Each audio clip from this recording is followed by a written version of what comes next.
And we're back with the Lanius with Nekose and Aki. We have Aki in the engine room and Nekose is piloting, attempting to do the cabin pressure achievement where we make sure that at no point does the oxygen go above, I believe it's 20%, but just to be safe I'm going to keep it at 0%, which means avoiding hacking, which means avoiding I believe breaking the door control may affect my always on doors, but I don't know. Last episode we had just managed to get a second level shield and power them when we are barely any of the way through the first sector, although the rebel fleet is now right on top of us, as you can see here. But I should be mapping out where I'm heading. I think I will jump here, which will... Ooh, it might...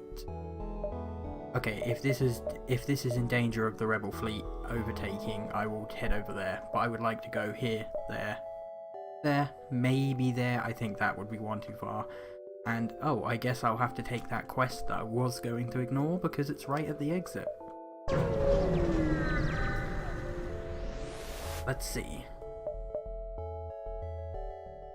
An advanced rebel automated ship remains stationed near a small rebel space station. Sensors indicate it's a storage vessel for military goods. Yeah, it looks non-threatening. Okay, it shot a drone straight away, so that's coming out. It's got missiles that couldn't...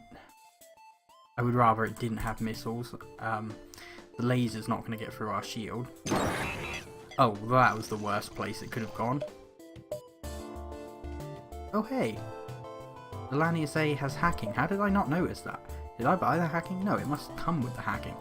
Okay, so let's do this back to them then. Ooh, that was close. They were almost charged with the missile and the plasma. Still looks like they're going to get off, yep, before us. There's not a lot I can do to dodge those. My evasion is pretty low.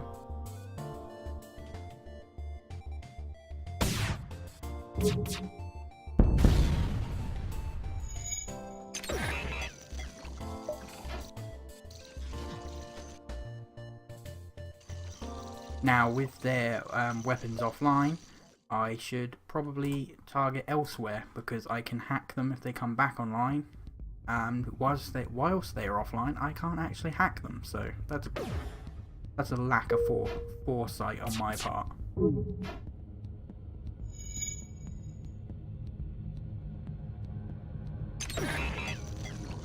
Iron Stunner away. They are still hacking my weapons and there's not a lot I can do about that. You can hack their hacking and disable their hacking the minute it goes off. I should have probably done that.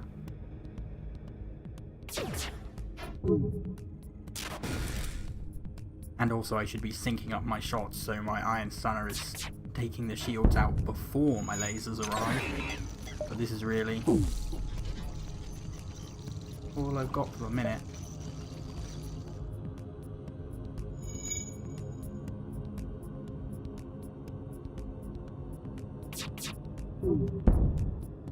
I'm just going to take the Iron Stunner off of auto fire.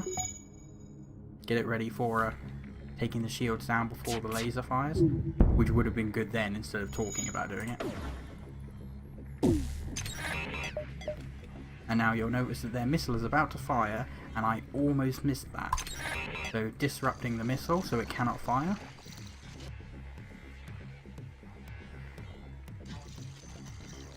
My weapons are now disabled as well. That's a pain. Their missile has launched. Just straight into a systemless room. That's alright. Oh, whoops. I meant to retarget my chain laser.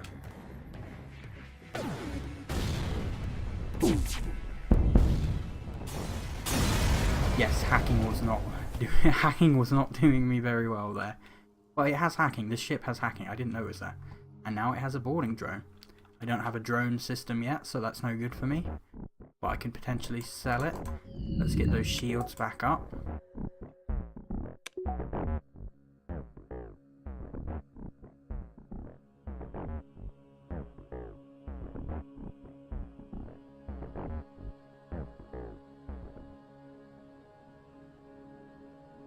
Now I don't have a med bay, so I can't heal Aki, who is injured from taking a missile to the engine room, I believe that was. But the cloning system here will heal Aki as we jump. And I was right, the rebels are about to gain control of that beacon.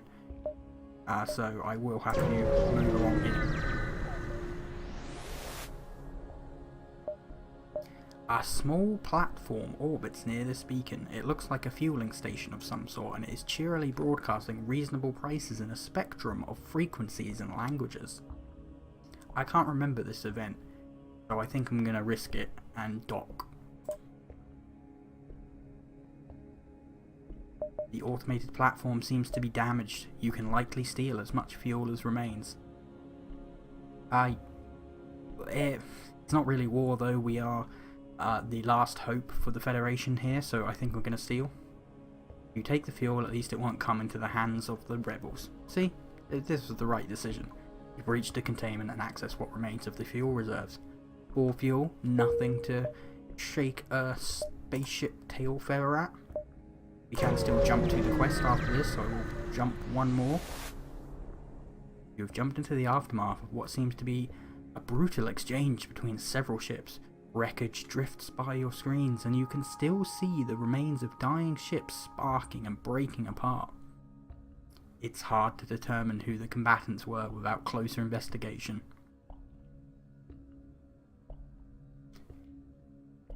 As you approach the wreckage, a Mantis ship screams into the system, either sensing prey or to finish the job its fellows started. Well, that was going to happen. I did feel for a second I shouldn't have investigated that, but I went with it anyway. Okay, we've got borders. Oh, they're not going to do very...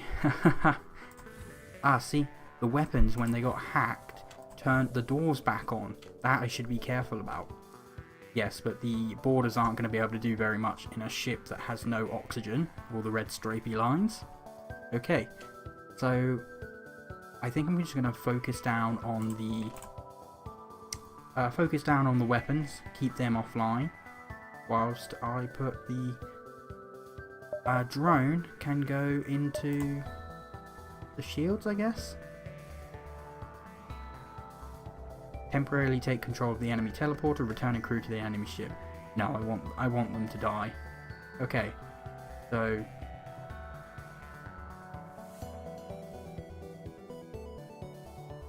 yes, I think I will. I shouldn't really have bothered with the hacking system at all, but that Mantis is definitely down. I think I just triggered that. Oh, what am I doing today? I'm not playing very well at all. Got a missile coming. They killed their own Mantis. Their Mantis is dead. Or no, he's not dead. I can see intruders still. They just broke my system. Okay, so we're just going to carry on. And yes, that's taken them down.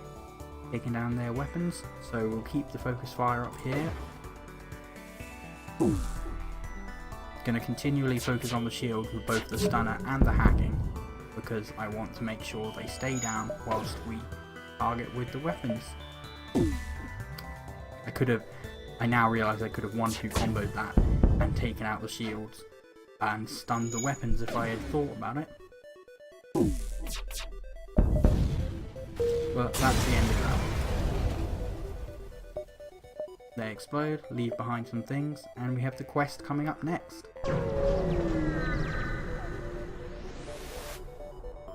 You find the Mantis encampment, but there are far too many of them to count accurately. You send a long-range message back to the settlement with your findings, but unfortunately there's not much you can do. It would be suicide to attack directly. See, if I had a missile weapon I could attack by bombing them, but I don't, so I'm going to leave before they notice me. They must have been focused on setting up camp since you got far enough away to attempt to jump without being noticed.